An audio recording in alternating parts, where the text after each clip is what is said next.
Good afternoon. My name is Haley Horan, and today I am here with Cecilia Polizzi. And on behalf of the N Network, I'd like to thank you for taking the time to speak with me today about your career in the future of national security. To start off, would you mind providing the listeners with a brief overview of your background, such as how you got to where you are today, the various roles you've held, and then we can delve further into certain aspects as we continue throughout the podcast.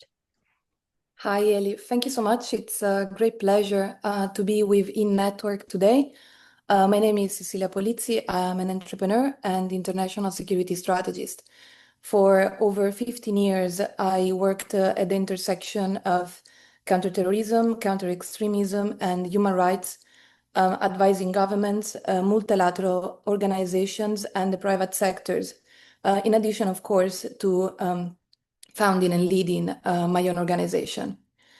I have started focusing on child recruitment and radicalization issues at the height of the Islamic State territorial occupation across Syria and Iraq, while performing statistical analysis and estimations of the Islamic State child recruitment and radicalization rates. So I became very curious about this group's obsession with children. Why would a terrorist group invest so many resources into the mass indoctrination of minors? Why the scale?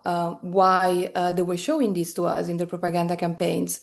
And so this truly became the fulcrum of my line of inquiry and work. I have begun with my own obsession into the rationale of terrorist actors recruiting children and also the legal aspects of children's accountability. So these have been sort of the very first two pillars that I have begun to investigate on. And then, of course, this is a much broader issue that involves social, psychological, political, and economical aspects as well. Wow. And then based on your research with that and field, maybe potential field experience, do you know how extremist organizations typically identify and target children? Like, what is the methodology behind that? Well, children by their nature already present a set of characteristics that makes them attractive targets for ideologically oriented movements because their developing cognitive capacity makes them more malleable to absorb and internalize doctrine or narratives. Also, children act with greater versatility and disregard for risks. Children also, very importantly, raise less suspicion than adult operatives. And in many countries, they also afford greater protections under the law, which, of course, renders them less visible to law enforcement.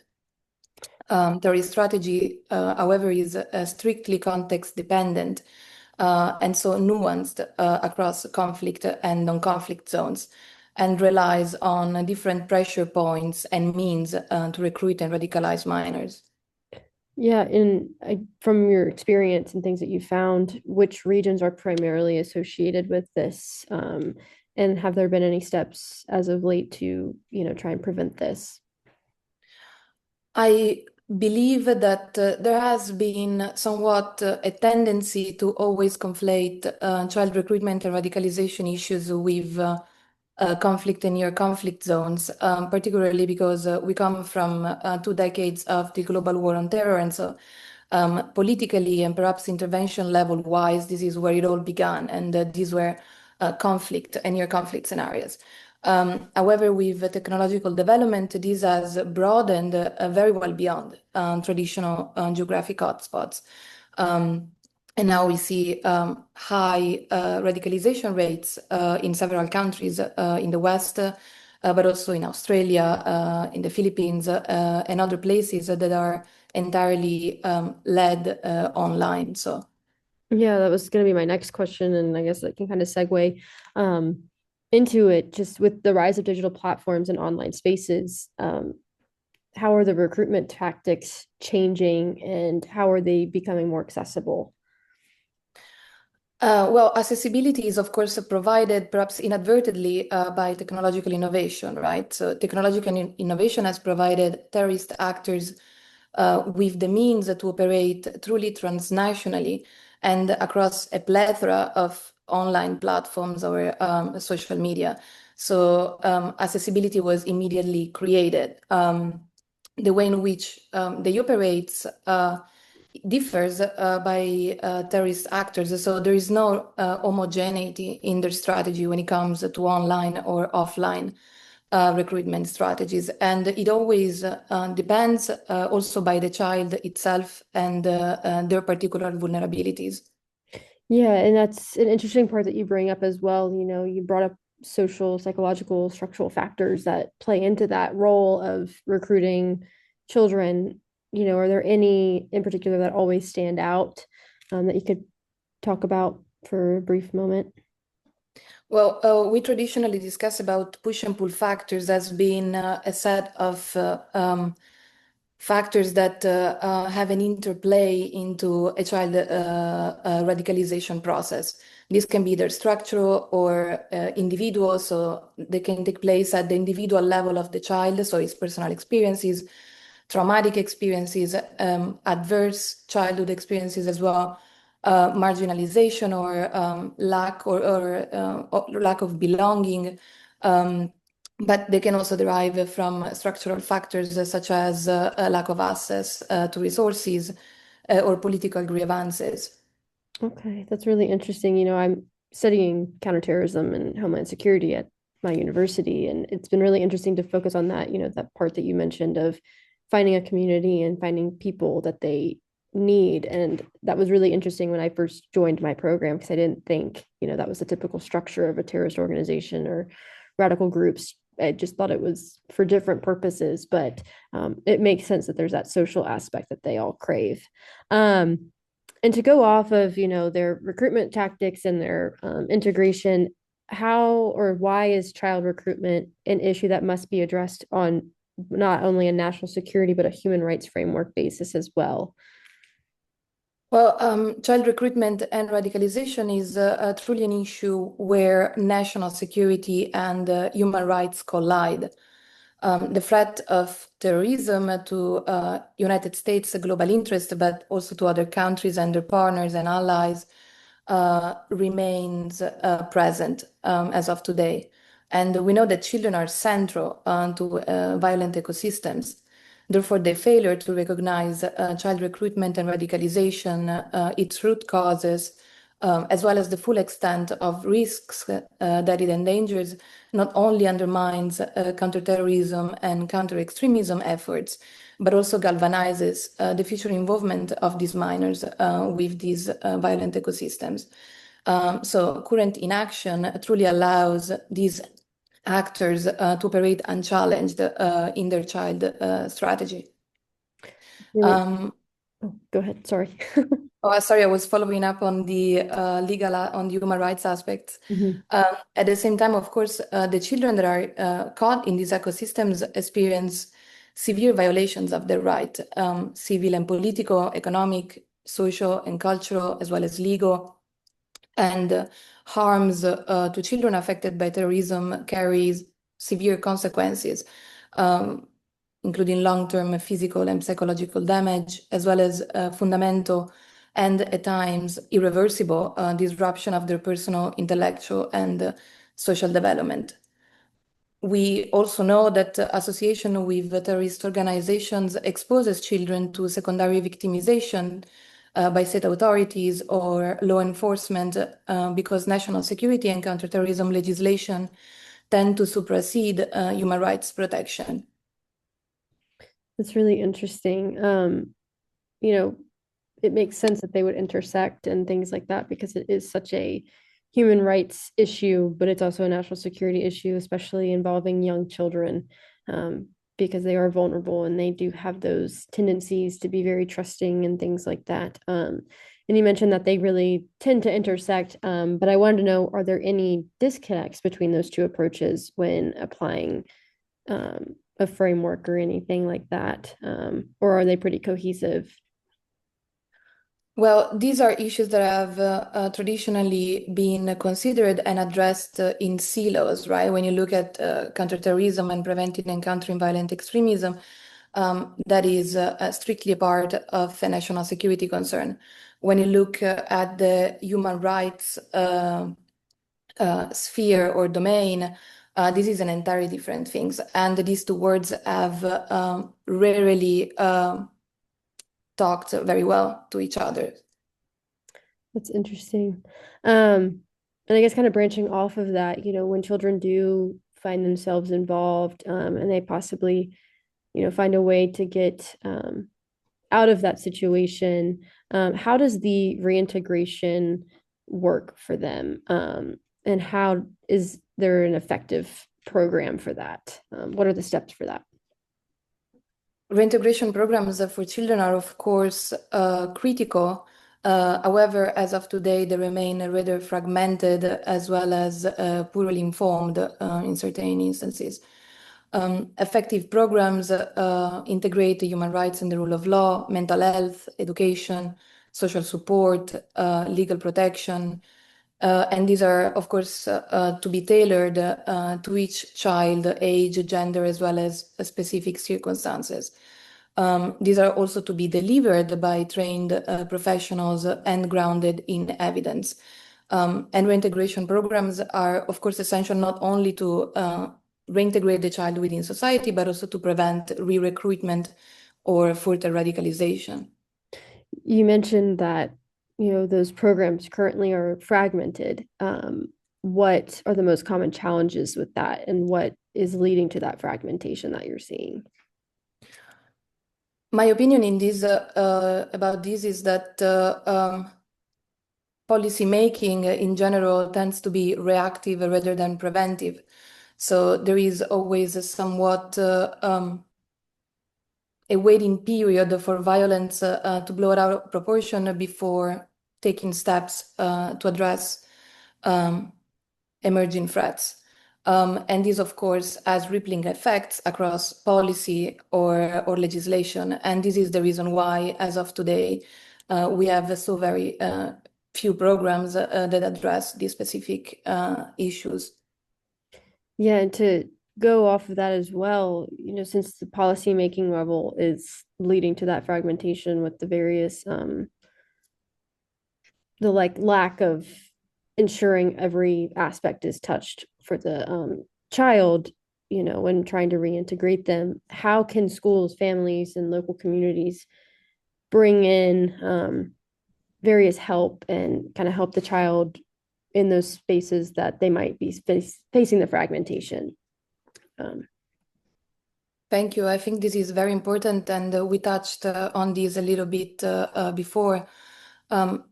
Nowadays, extremist ideologies find fertile ground and take root in online environments where children and young people are actively engaged and often comprise a large portion of internet and social media users. So digital platforms do not simply channel extremist content, they accelerate exposure, interaction, and reinforcement in ways that were historically impossible. Therefore, violent ideologies and behaviors become normalized, influencing people's interactions online and shaping, of course, their offline actions, often fostering an interest in targeted violence. And education and media literacy play a vital role, whether these take place in schools or at home, in equipping minors with a greater degree of awareness of the risks that they may encounter online, as well as to cultivate better digital habits. yeah, and kind of focusing on the social media aspect, there's so many different platforms that are out there now, and some more common than others. And I myself have looked into this as well with just, terrorist organizations and things like that. How do you feel that social media platforms should change various policies, as I know that they don't necessarily have that framework set up to notice and find those threats before they're too far? So how do you think that this field of social media can bridge that gap of protecting children? Thank you. I don't think that this is a responsibility that falls exclusively on tech platforms. I believe that this is an issue that requires a multi-stakeholder approach that involves policy making, civil society, and the tech sector, of course, as well as we were mentioning before, educators and parents as well. I believe that the tech sector has taken important steps in ensuring the integrity of the platforms as well as children's safety. Of course, this is not something that is possibly achieved overnight. Right. Um, and going off of all of this, you mentioned that you have your own company, the Next Wave Center. Um, what led you to found this organization? Was it the aspects regarding the gaps with policymaking, with, the technology sectors, or was it also multifaceted? And what led you to found it? Thank you. Well, when I have begun investigating this topic, I also acknowledged that there were not so many people working on it. And in fact, Next Wave Center sits as the world first organization dedicated to addressing the involvement of children and young people with terrorist and violent extremists. Wow, that's great that you guys are working on that because, like I mentioned before, I never even knew that children were an aspect of these organizations. So I think it's great that you guys are taking that approach and that initiative to focus on that and bring forward the issues that are arising, especially as technology becomes more integrated. Um, is there one thing that you think, I guess, on the policy level should be changed moving forward or addressed more adequately, I guess, moving forward? And I'd like to get your perspective on how, you see it in a global aspect. As an American, within the United States, I see that we're trying to integrate some policies. I know that, in places like you mentioned, Australia, they're also taking their initiatives as well. So, is there anything that you think would be beneficial to all governmental institutions moving forward? Well, the first recommendation would certainly be to not disrupt prevention efforts. Since you brought up the United States, these days we are assisting, or we have been assisting to the collapse of some of the major prevention instruments that were active in the United States. And I think that this carries real risks both in the short and the long term.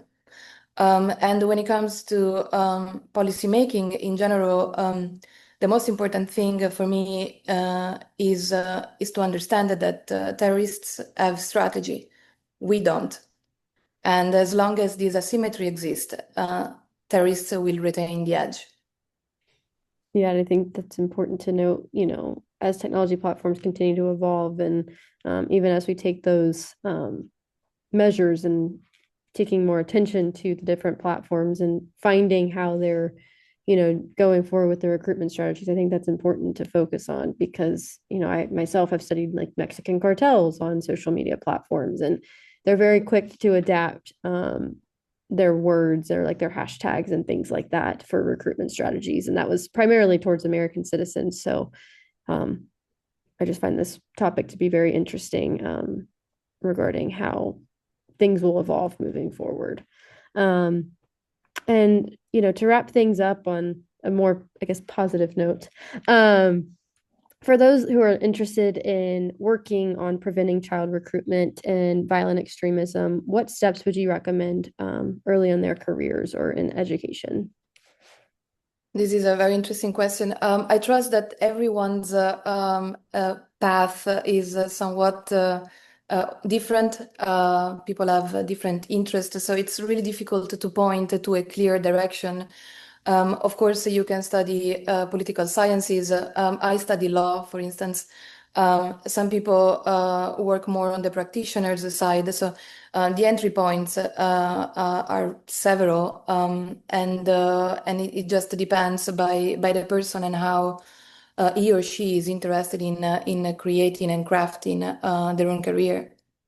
Yeah, and to go off of that as well, if you have any recommendations regarding opportunities like internship fellowships or research programs or even field experience, what would you say are great avenues for students if you know of any or have any that you highly recommend for our audience. I will be happy to let you know, Ellie, when Next Wave Center opens internships and fellowships. That'd be great. Yeah. Well, thank you so much for taking the time to meet with me and speak on this very important topic. I think it's important that our audience and our listeners have the opportunity to hear more about this topic as it becomes more pertinent as technology continues to evolve. So thank you again for taking the time to meet with me. Thank you. Thank you, Ellie. It's been a pleasure.